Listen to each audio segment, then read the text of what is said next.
In the last episode, nabanggit mo na yung feel affected yung original season. Kasi nga, before that, yung naman talaga kilala ka na ng mga drag fans na you're beginning. That need to, naabangan nila na pag nagkaroon ng local franchise and drag race. And then, season 1 came. And then, yung being branded na sa show parang akala nila safe, background.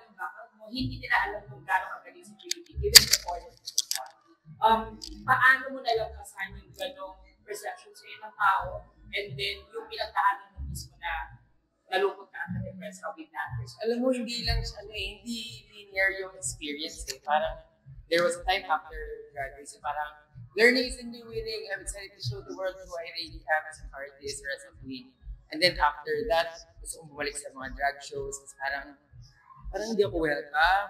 Tapos gusto kong pumunta ng US para hanapin yung sarili ko. Kasi parang before the pandemic, I went to the US and that's where I felt most safe and celebrated. Hindi rin ako nakapasok. So parang ibang dagan yung magsubok sa akin ng time na yun. So parang, ano nga tanong ulit? Paano mo siya nalabasan? Paano ko nalabasan? Alam mo, ano talaga siya? Journey siya eh. Hindi siya one thing. Sabi mo okay ka na. Oo, hindi. Talagang ano siya, parang I focus on the people who trust me, the people who really believes in me, and hindi madaling magtiwala ulit. Diba? After na mag-down ka, after na mag-break ka, hindi madaling magtiwala ulit or sumugal ulit. Hindi siya madaling. So parang it took me 3 years. And hindi ko naman alam na dito sa station kaya lang pagsakwe after what happened sa season 1. But I just focus on the people who believe in me, the people who loves me, my family. Bumuo ako ng sarili kong life after Drag Race. I focus on my best friends, the Precious, the Vinyas. Bumuo ako ng House of Bling. So parang mas nag-focus ako sa yung mga bagay na sa akin. At hindi siya makukuha sa akin ng mga tao. Hindi naman talaga ako kilala or hindi naman talaga nila ako nilalaman.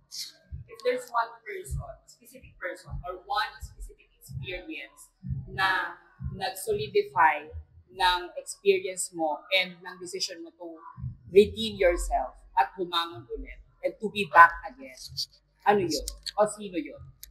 Ang hirap naman ang tanong mo. Siguro, group of people talaga.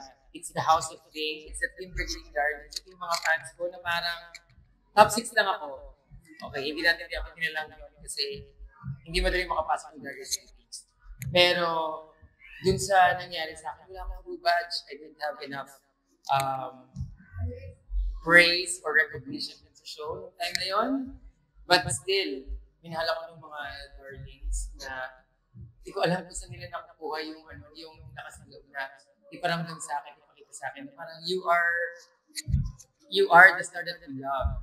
So parang, it took me some time to believe and trust them na parang, totoo ba ito ako talaga yung minamahal din from the original season of Drag Race. Sabi ko, wala eh, kailangan ko talaga, minsan mahirap siyang gawin, pero kailangan mo tanggapin yung mga pagmamahal, yung attention na binibigay sa ng mga tao.